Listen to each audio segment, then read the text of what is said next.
It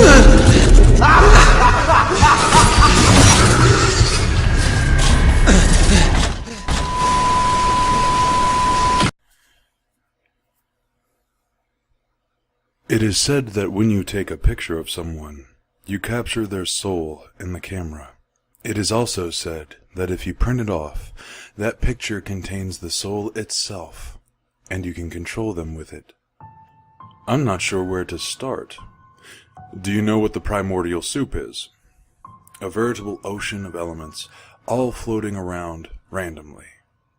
And through millions of years of time, eventually the right set of random circumstances came to pass, and the elements were able to connect together and form the world's first single-cell organism. Now that's a really boiled-down version of it, but I'm sure you get the gist of it. Fast forward a few billion years to the early 1990s, when internet use began to rapidly accelerate. Every home had a computer, and new connections between computers were opening on a by-the-second basis. Trillions of bytes of data began to transfer around the world at the speed of light.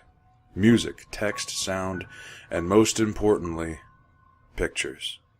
Now, when you take a picture of someone and capture their soul, what happens when that picture is converted to data and placed on a hard drive?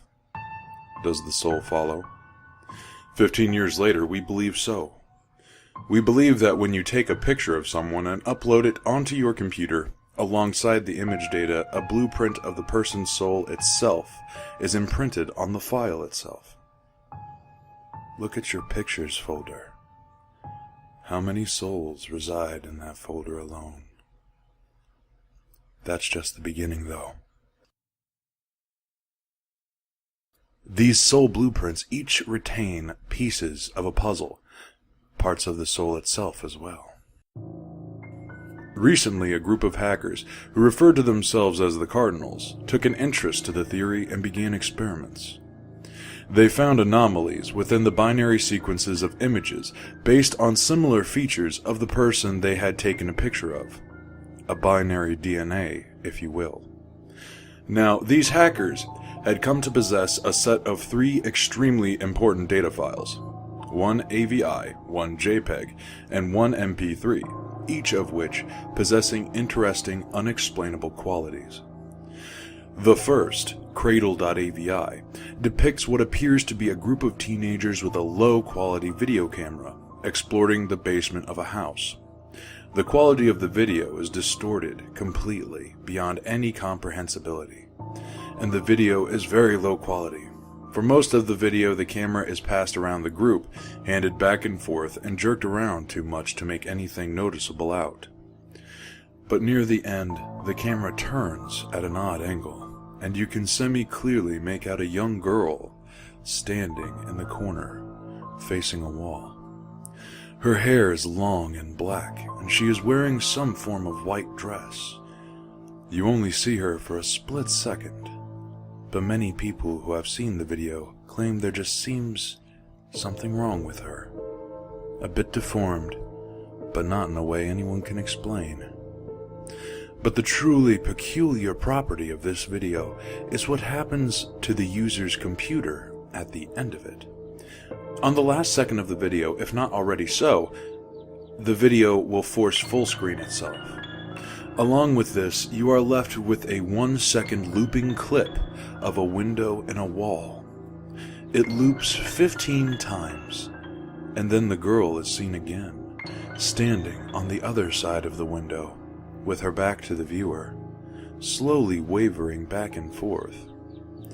After a few moments, the video ends, and the user's computer permanently shuts down. Inspection has shown that the entire registry becomes completely corrupt, requiring the user to do a total wipe and reinstall. The second file is known as needles.mp3. This sound file, when played, plays for about 3 minutes. It is extremely distorted. One can occasionally make out some form of voice talking, but most of the sound is some form of growling, rolling, crackled roar. Users who listen to this file often experience extreme nausea and loss of balance for a brief period of time. The final file is known as BurningMan.jpg. The file name has nothing to do with what the actual picture depicts. Instead, it just displays a haphazard mess of overlaid and meshed images of dolls and a hallway.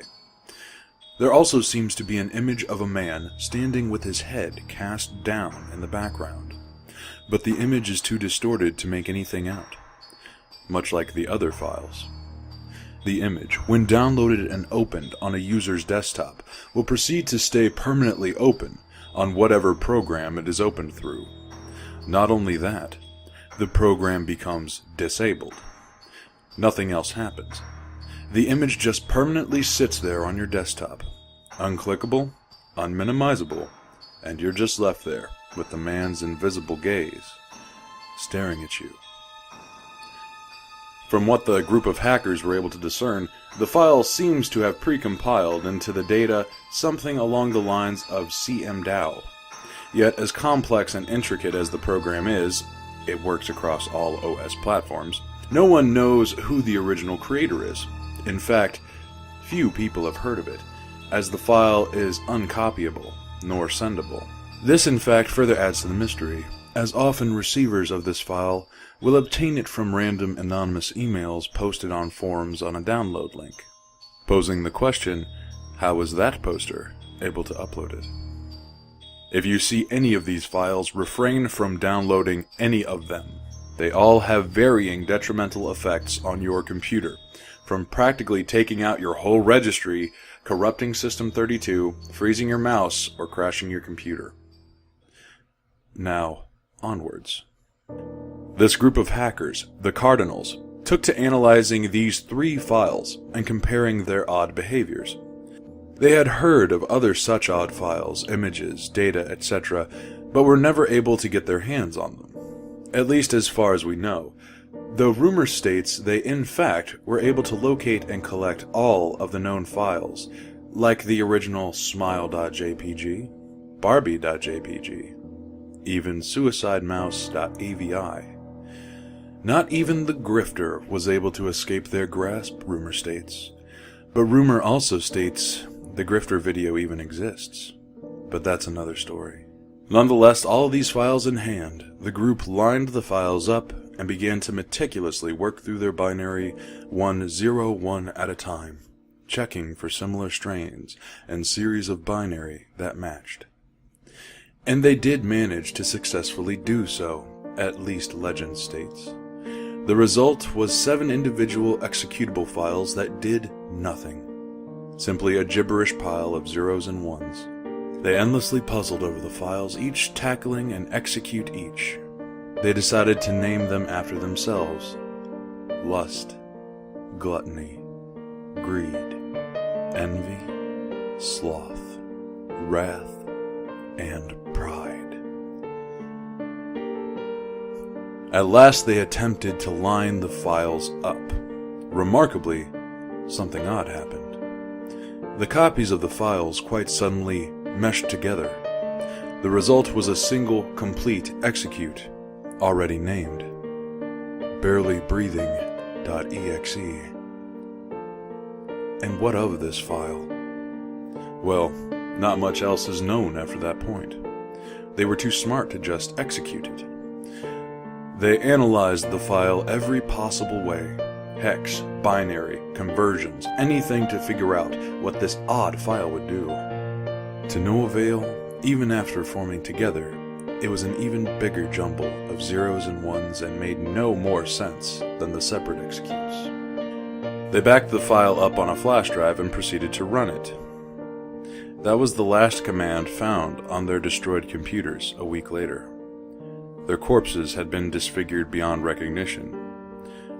Description of the corpses stated that it almost seemed as if they had been brutally slashed across their faces and arms.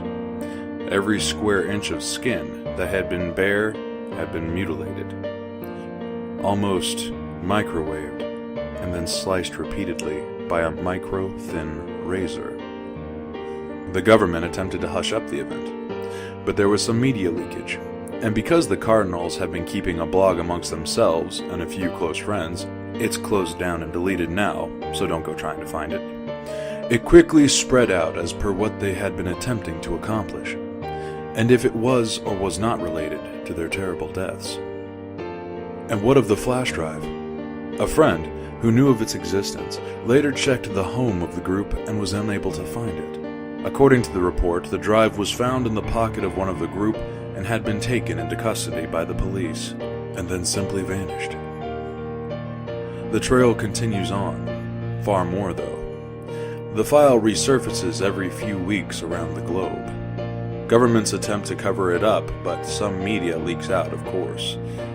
Look to the news for people mutilated in their own homes by a murderer, their computers stolen, etc.